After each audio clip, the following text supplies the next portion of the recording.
حضرت سیدہ فاطمہ الزہرا رضی اللہ تعالی عنہا ارشاد فرماتی ہیں کہ ایک دن میں روٹیاں لگا رہی تھی اور حضور اکرم صلی اللہ علیہ وآلہ وسلم تشریف لے کر آئے اور نبی پاک نے مجھ سے پوچھا، فاطمہ کیا کر رہی ہو؟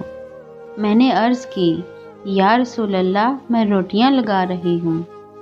تو فرماتی ہیں کہ حضور نے بھی ایک روٹی تنور کے اندر لگا دی اور جتنی روٹیاں میں نے لگائی تھی وہ تو ساری پک گئیں، لیکن جو حضور نے لگائی تھی وہ نہ پکی۔ میں پریشانی کے عالم میں حضور کی بارگاہ اقدس کے اندر حاضر ہوئی اور عرض کی، یا رسول اللہ، جو آپ نے روٹی لگائی تھی وہ ابھی تک نہیں پکی اور جو میں نے لگائی تھی وہ پک چکی ہیں۔ تو حضور اکرم صلی اللہ علیہ وآلہ وسلم مسکرائے اور مسکرا کر فرمایا، فاطمہ یہ تو دنیا کی آگ ہے، اگر جہنم کی آگ بھی آ جائے تو وہ بھی اس روٹی کو نہیں جلا سکتی، کیونکہ اس روٹی پر میرے ہاتھ لگے ہیں۔ سبحان اللہ۔